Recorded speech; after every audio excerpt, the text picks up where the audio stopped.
नमस्कार, good morning. देखिए, आज हम लोग पढ़ेंगे नया चैप्टर जो हाई स्कूल और इंटर और नीट की दृष्टि से बहुत इंपॉर्टेंट चैप्टर है। लेकिन देखिए, चैप्टर का नाम है रिप्रोडक्शन। ठीक, रिप्रोडक्शन। रिप्रोडक्शन होता क्या है? सीधे सीधे टॉपिक पे आते हैं, वीडियो लंबा ना हो इसलिए। तो देखिए, रिप्रोडक्शन क्या होता है? रिप्रोडक्शन यानी कि जनन या प्रजनन। ठीक, रिप्रोडक्शन को हिंदी में जनन या फिर प्रजनन कहते हैं। तो रिप्रोडक्शन किसी जीव के किसी एक जीव से दूसरे जीव की उत्पन्न करने की क्षमता को ही जनन कहते हैं। यानी कि देखो, सीधी सीधी भाषा में कहते हैं कि अपने समान कोई जीव अपने समान संतान उत्पन्न करने की क्षमता को ही जनन या फिर प्रजनन या फिर रिप्रोडक्शन कहते हैं। ठीक, जनन सामान्यतः दो प्रकार के होते हैं, एसेक्सुअल रिप्रोडक्शन और सेक्सुअल रिप्रोडक्शन। ठीक, एसेक्सुअल रिप्रोडक्शन एसेक्सुअल रिप्रोडक्शन जिसमें मेल या फिर फीमेल की आवश्यकता होती है, जिसमें मेल या फिर फीमेल की आवश्यकता होती है। यानी कि किसी एक जनक जनक मतलब होता है या तो मेल पेरेंट पेरेंट या फिर मेल हो या फिर वो फीमेल हो। ठीक, देखिए इधर इसमें क्या होता है, एसेक्सुअल में इसमें या तो मेल की आवश्यकता होती है या फीमेल की आवश्यकता होती है। किसी दो पेरेंट्स होते हैं पर एक की आवश्यकता होती है। और इसमें तीन प्रकार के जनन हो सकते हैं। कौन कौन से? विखंडन, मुकुलन और कायिक जनन। ठीक, देखिए अब पढ़ते हैं ये क्या होता है। विखंडन, जैसे कि आप नाम से समझ रहे हैं, विखंडन मतलब खंडों में टूटना ही विखंडन कहलाता है। ठीक, इसमें क्या होता है, कोई जीव बढ़ता है। ठीक, कोई जीव बढ़ता है, बढ़ने के बाद उसके जो होते हैं, मान लीजिए ये पूरा जीव है। ठीक, ये क्या है, पूरा जीव है। इस पूरे जीव में जब जीव बढ़ते बढ़ते जाएगा, यानी कि जीव क्या होगा, बीच से, ये जीव का जो बीच वाला भाग है, बीच से ऐसे ऐसे टूटता हुआ चला जाएगा। जीव के बीच में केंद्रक होते हैं, इनके केंद्रक क्या होंगे, धीरे धीरे दबते चले जाएंगे, तो दोनों ये क्या होगा, अलग हो जाएगा। ठीक, ये जीव है, पूरा संपूर्ण जीव है। जीव क्या होगा, बीच से ऐसे दबेगा केंद्रक से। ठीक, जब बीच से दबते दबते एक ऐसी अवस्था आएगी कि ये दोनों आपस में सट जाएंगे। जब सट जाएंगे, चिपक जाएंगे आपस में, तो दोनों के केंद्रक अलग हो जाते हैं। जब दो केंद्रक हो जाते हैं तो जीव दो हो जाता है। ठीक, इसे कहते हैं विखंडन। मुकुलन क्या होता है, किसी जीव के मुकुल भाग से, यानी कि कोई पौधा है, ये पौधा है। ठीक, यहाँ तक क्या है, ये पौधा है। इस पौधे से ये वाला भाग जो दिख रहा है, ये उभार है। ठीक, उभार जिसे हम लोग बायोलॉजी भाषा में मुकुल कहते हैं। ठीक, इस पौधे से, यानी कि पौधे के शरीर से ही दूसरा पौधे उगने की प्रक्रिया को, इस पौधे से ये वाला भाग टूट जाए, टूटने के बाद ये गिर जाए, गिरने से इस वाले भाग से नया जीव उत्पन्न हो जाए। इस वाले भाग से जब नया जीव उत्पन्न हो जाएगा तो इसे क्या कहेंगे, मुकुलन। ठीक, कायिक जनन क्या होता है, पौधे के, जैसे आलू का पौधा होता है, आलू में जो आंखें होती हैं, आलू का पौधे से, आंख से ही, अपने ही पौधे से, यानी कि आलू से ही नए पौधे उग जाते हैं, उसे क्या कहते हैं, कायिक जनन। यानी कि पौधे के उसी भाग से अपने आप ही नए जीव उत्पन्न होने लगते हैं, उसे कहते हैं कायिक जनन। ठीक, आगे आते हैं सेक्सुअल रिप्रोडक्शन। देखिए, विखंडन में एक बार फिर से बता देते हैं, एसेक्सुअल रिप्रोडक्शन। रिप्रोडक्शन क्या होता है, किसी जीव के जनन करने की क्षमता या किसी जीव को अपने समान संतान उत्पन्न करने की क्षमता को ही जनन कहते हैं। ठीक, सेक्सुअल रिप्रोडक्शन, इस रिप्रोडक्शन के सामान्यतः दो प्रकार होते हैं, सेक्सुअल और एसेक्सुअल। एसेक्सुअल रिप्रोडक्शन जिसमें किसी एक जनक की आवश्यकता होती है, या फिर वो मेल हो या फिर वो फीमेल हो, मेल या फीमेल में से किसी एक की आवश्यकता होती है, उसे कहते हैं एसेक्सुअल रिप्रोडक्शन। एसेक्सुअल रिप्रोडक्शन में जो होता है वो तीन प्रकार के हो सकते हैं। विखंडन, विखंडन यानी कि ये कोई जीव है, इस जीव के इस दोनों भाग से, जहाँ से ये जुड़ा हुआ है हाथ दोनों, ये कोई जीव है, इस जीव के बीच में केंद्रक है। इस जीव जब ऐसे ऐसे टूटता जाएगा, टूटते टूटते एक ऐसी अवस्था आ जाएगी कि ये दोनों अलग हो जाएगा, तो एक जीव से दो जीव का निर्माण हो गया, इसे क्या कहेंगे, विखंडन। मुकुलन क्या होता है भाई, मुकुलन ये होता है कि जीव, ये कोई पेड़ पौधा है, पूरा पौधे का ये वाला भाग जहाँ से उभार होता है पौधे का, उस भाग से नए पौधे का उगना, ये पौधे ये टूट कर गिर जाएगा, गिरने के बाद नए पौधे का उगना क्या होता है, मुकुलन कहलाता है। ठीक, टूटे हुए भाग से नए पौधे का उगना ही मुकुलन कहलाता है। ठीक, अगला क्या है, कायिक जनन, वेजिटेटिव रिप्रोडक्शन। ठीक, कायिक जनन, कायिक जनन इसे हम जनन का तीसरा प्रकार भी मानते हैं, क्योंकि ये सामान्यतः पेड़ पौधे में ही होता है। ये कायिक जनन कहता है अपने ही जीव से नए जीव को उत्पन्न करना। जैसे आलू होती है, आलू से क्या होता है, आलू में ही आंखें होती हैं, आंखों से ही अगर आलू कुछ दिन के लिए रख दिया जाए तो उसमें आंखें निकलती हैं, आंखों से ही उसके पेड़ निकलने लगते हैं, जिसे क्या कहते हैं, वो वेजिटेटिव रिप्रोडक्शन होता है।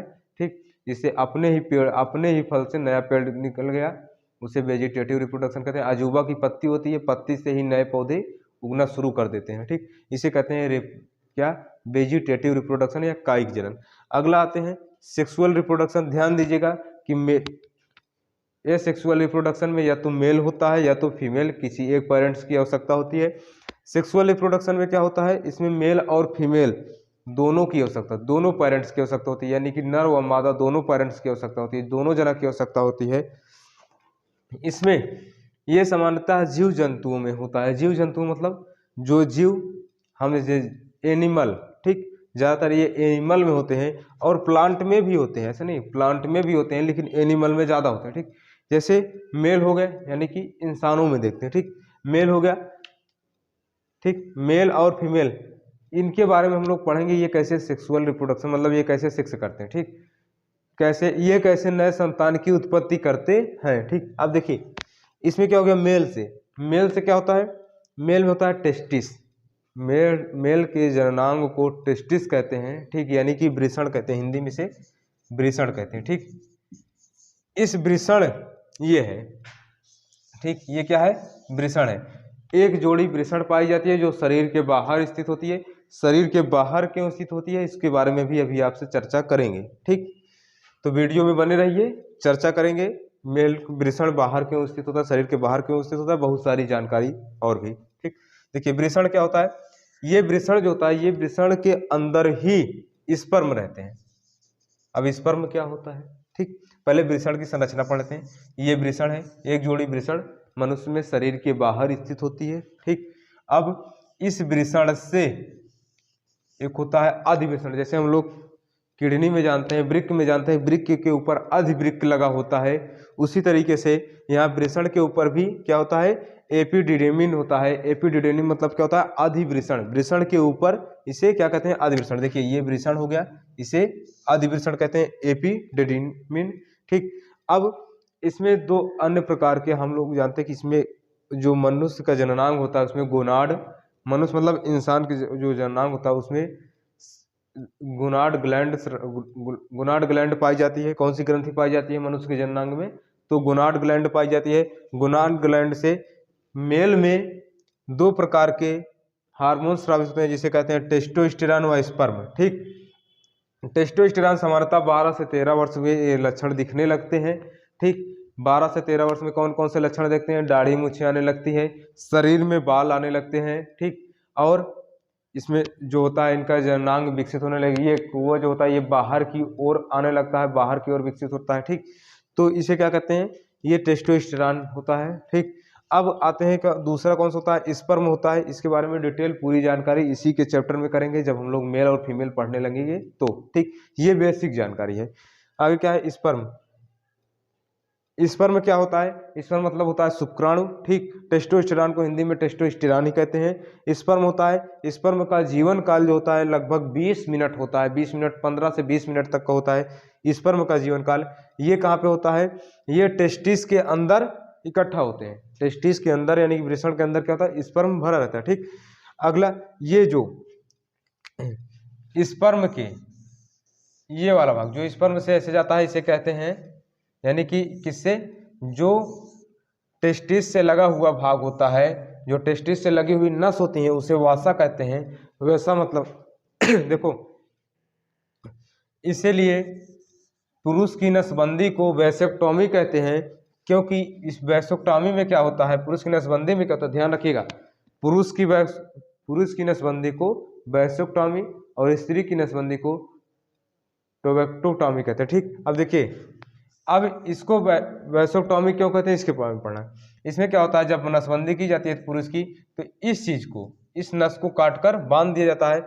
शुक्राणु तो बनता है, स्पर्म तो बनता है, लेकिन सेक्सुअल लाइफ में इनकी कोई दिक्कत नहीं होती, लेकिन ये संतान उत्पन्न करने की क्षमता नहीं रख पाते, क्योंकि यहाँ पे क्या हुआ है, ये स्पर्म धीरे धीरे अपने आप ही नष्ट हो जाते हैं। ठीक, अब यहाँ पे क्या होता है कि इसमें ये वैसा क्या होता है, ये वैसा जो होता है वो यहाँ पे चला जाता है पेनिस पे, ठीक। जो सबसे आगे वाला भाग होता है वो क्या होता है, पेनिस होता है।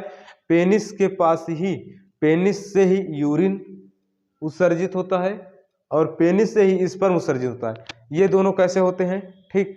तो पेनिस से जो यूरिन उत्सर्जित होता है, तो यहाँ पे देखिएगा थोड़ा, ये मान लीजिए ये किडनी वाला भाग है, ठीक। ये कौन सा भाग है, इसको थोड़ा मिटा रहे हैं।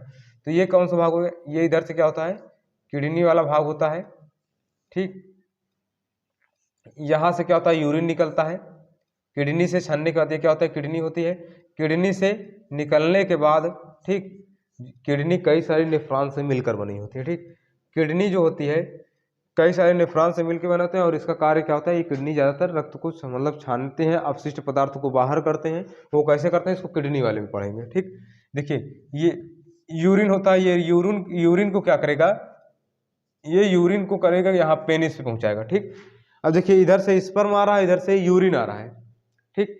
लेकिन जाएगा एक ही, या तो स्पर्म जाएगा या तो यूरिन जाएगा, ठीक। सेक्सुअल टाइम में ये क्या होता है, स्पर्म जाता है और जब अपशिष्ट पदार्थ होते हैं, जो जब यूरिन आने का टाइम होता है तो यूरिन बाहर होता है, ठीक। इसमें क्या होता है, प्रोस्टेट ग्लैंड होती है।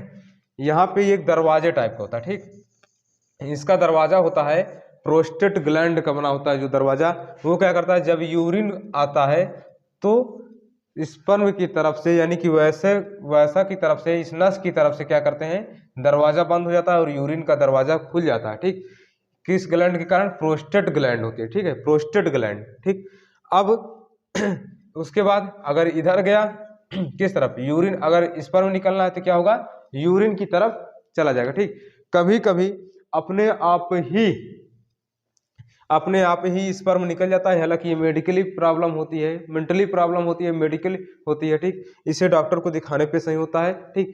कभी कभी हम लोग देखिए सेक्सुअल लाइफ को अपने आप से ही अनुभव करने के लिए हस्तमैथुन करते हैं, जिसके कारण ये प्रोस्टेट ग्लैंड क्या होती है, धीरे धीरे कमजोर होने लगती है। जब प्रोस्टेट ग्लैंड धीरे धीरे कमजोर होने लगती है तो ये बहुत लंबी बीमारी हो जाती है, बहुत घातक बीमारी हो जाती है। इसलिए इसे देखो, प्रोस्टेट ग्लैंड, इसे प्रोस्टेट, पुरुषों में अधिकतर प्रोस्टेट कैंसर होता है, क्योंकि हस्तमैथुन के कारण क्या होता है, प्रोस्टेट कैंसर होता है, क्योंकि ये धीरे धीरे क्या होती है, प्रोस्टेट ग्लैंड कमजोर होने लगती है, ठीक। अब इसको अगर स्पर्म को माने तो ये लगभग एक बार में 5 से 7 ml निकलता है, ठीक। 5 से 7 ml निकलता है।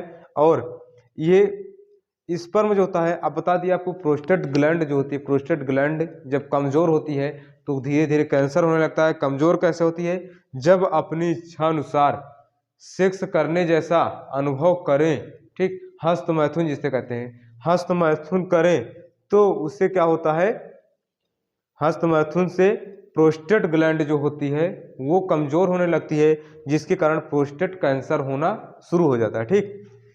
और स्त्रियों में किस प्रकार का कैंसर होता है, स्त्रियों में जो होता है वो वक्ष यानी कि ब्रेस्ट कैंसर होता है। ब्रेस्ट कैंसर कैसे होता है, स्त्रियां जो है अपने श्रृंगार को निखारने के लिए, अपने रूप श्रृंगार को निखारने के लिए क्या करती हैं, ये अपने बच्चों को दूध नहीं पिलाती, जिससे इनमें क्या होता है, धीरे धीरे ये कैंसर का रूप धारण करने लगता है, ठीक। अन्य कारण भी होते हैं, ब्रेस्ट कैंसर के अन्य भी कारण होते हैं, ठीक। इसके भी अन्य कारण होते हैं, प्रोस्टेट ग्लैंड के भी अन्य कारण होते हैं। जब कभी चोट लग जाती है मनुष्य के जननांग पे, मेल के जननांग पे जब कभी चोट लग जाती है, कहाँ पे, टेस्टिस पे, जब टेस्टिस पे चोट लग जाती है, टेस्टिस पे स्वेलिंग आ जाती है, यानी कि सूजन आ जाती है, यानी कि टेस्टिस बढ़ जाता है, तो उसे बढ़े हुए भाग को हाइड्रोसिल कहते हैं, जिसको ऑपरेशन के माध्यम से ठीक किया जा सकता है, ठीक। अब देखिए हम यहाँ पे एक क्वेश्चन रख दिए थे कि मनुष्य का जो जननांग, मनुष्य का जो जननांग होता है, सही है, जननांग वो शरीर के बाहर क्यों स्थित होता है, तो मनुष्य का जननांग शरीर के बाहर स्थित इसलिए होता है क्योंकि मनुष्य के सामान्य ताप से जननांग का ताप 30 डिग्री सेल्सियस से कम होना चाहिए, मतलब सामान्य ताप से मनुष्य के स्पर्म का तापमान कम होना चाहिए। तापमान कम ना हो तो स्पर्म ऑटोमेटिक बेकार हो जाता है, यानी कि स्पर्म को 30 डिग्री सेल्सियस पे रखा जाता है, ठीक। मार्कर चल नहीं रहा तो बातों को सुनिएगा थोड़ा, ठीक। तो देखिए मनुष्य के स्पर्म को 30 डिग्री सेल्सियस पे रखना होता है, ठीक। इससे ज़्यादा होगा तो स्पर्म नष्ट हो जाते हैं। इसलिए भगवान ने क्या किया है, गॉड ने क्या किया है, इसमें टेस्टिस को बाहर कर दिया है। भगवानों बड़े होशियार होते हैं, सब टेस्टिस को बाहर कर दिए। ये क्या होगा, क्योंकि सामान्य मनुष्य का जो तापमान होता है वो 37 डिग्री होता है, 37 डिग्री सेल्सियस होता है, और टेस्टिस का जो माना जाता है तापमान होना चाहिए, यानी कि वृषण का, यानी कि शुक्राणु का जो तापमान होना चाहिए वो होना चाहिए 30 डिग्री सेल्सियस। इसलिए शरीर के इसके बाहर रख दिए ताकि ये क्या करे, टेम्परेचर को मेंटेन रखता रहे। और अगर ये टेम्परेचर को मेंटेन नहीं कर पाता, इसलिए क्या हो जाता है, जो शुक्राणु निकलते हैं, जो स्पर्म निकलते हैं वो नष्ट हो जाते हैं। जब नष्ट हो जाएंगे, जिस मनुष्य में शुक्राणु की कमजोरी आ जाती है उससे क्या होता है, शुक्राणु की जब कमजोरी आ जाती है तो उससे होता है ये है कि उसमें संतान उत्पन्न करने की क्षमता नहीं होती है। ठीक। और जो लोग हस्तमैथुन करते हैं, हस्तमैथुन से यानी कि शुक्राणु में एनर्जी होती है। देखिए शुक्राणु की संरचना कुछ इस तरीके से होती है। ठीक। ये आगे सिर होता है, बीच में मध्य भाग, पीछे सबसे कुछ भाग। ठीक। इसमें माइटोकॉन्ड्रिया होता है बीच वाले भाग में। ठीक। तो देखिए ये क्या होता है, ये सब क्या होते हैं, चलने में मदद करते हैं। ये शुक्राणु स्पर्म जब निकलता है तो उससे क्या होता है, स्पर्म निकलने से, जब स्पर्म निकलेगा तो स्पर्म निकलने से एक ऐसी घटना होती है, इसमें एनर्जी ज़्यादा लॉस होती है। ठीक। एनर्जी ज़्यादा लॉस होती है। और शरीर का, मनुष्य का वृषण शरीर के बाहर क्यों स्थित होता है, क्योंकि सामान्य ताप से उसको कम ताप चाहिए। किसको, शुक्राणु को कम ताप चाहिए। इसलिए शरीर मतलब मनुष्य से जो मेल का होता है वो वृषण शरीर के बाहर स्थित होता है। वृषण को स्पर्म को 30 डिग्री सेल्सियस का तापमान चाहिए होता है। इसलिए लेकिन सामान्य मनुष्य का तापमान 37 डिग्री सेल्सियस होता है। 30 डिग्री को मेंटेन करने के लिए शरीर से बाहर वृषण स्थित होता है। ठीक। अगले पार्ट में इसको हम लोग आगे भी पढ़ेंगे, आगे बहुत सारी चीज़ें पढ़ना है। ये तो मेल के बारे में थोड़ी जानकारी थी, फीमेल के बारे में पढ़ेंगे। फिर मेल और फीमेल आपस में मिलते कैसे हैं इसके बारे में पढ़ेंगे। यहाँ पे एक सबसे बड़ी कन्फ्यूजन हम लोग आज ये दूर किए, क्या कि ये यूरिन जो होता है, यूरिन भी एक ही रास्ते से निकलता है और स्पर्म भी एक ही रास्ते से निकलता है। ठीक। तो यूरिन क्या होता है, ये यूरिन जो निकलता है वो भी पेनिस के रास्ते से निकलता है। यूरिन वाला, किडनी वाला भाग भी किससे आता है, मूत्रमार्ग वाला जो भाग होता है वो किससे जाके जुड़ा होता है, पेनिस से जुड़ा होता है। ठीक। अब पेनिस से, और पेनिस से ही स्पर्म वाला भाग जाके जुड़ा होता है, जहाँ से क्या होता है, स्पर्म स्राव होता है। तो यहाँ पे एक प्रोस्टेट ग्लैंड होती है। प्रोस्टेट ग्लैंड एक प्रकार का दरवाजे का काम करता है। ठीक। अगर यूरिन आ रहा है तो दरवाजा खुल जाएगा, किस तरफ बंद होगा दरवाजा, स्पर्म की तरफ। अगर स्पर्म आ रहा है तो स्पर्म तरफ वाला दरवाजा खुलेगा और यूरिन की तरफ वाला दरवाजा बंद हो जाएगा। ठीक। और प्रोस्टेट के कारण, मतलब प्रोस्टेट ग्लैंड जब कमजोरी होती है किसी तरीके से प्रोस्टेट ग्लैंड में कमजोरी तो उसे क्या कहते हैं, कमजोरी से धीरे धीरे वो प्रोस्टेट कैंसर बनाता है। तो आगे हम पढ़ेंगे इसके बारे में और डिटेल जानकारी। ठीक। तब तक के लिए थैंक्स।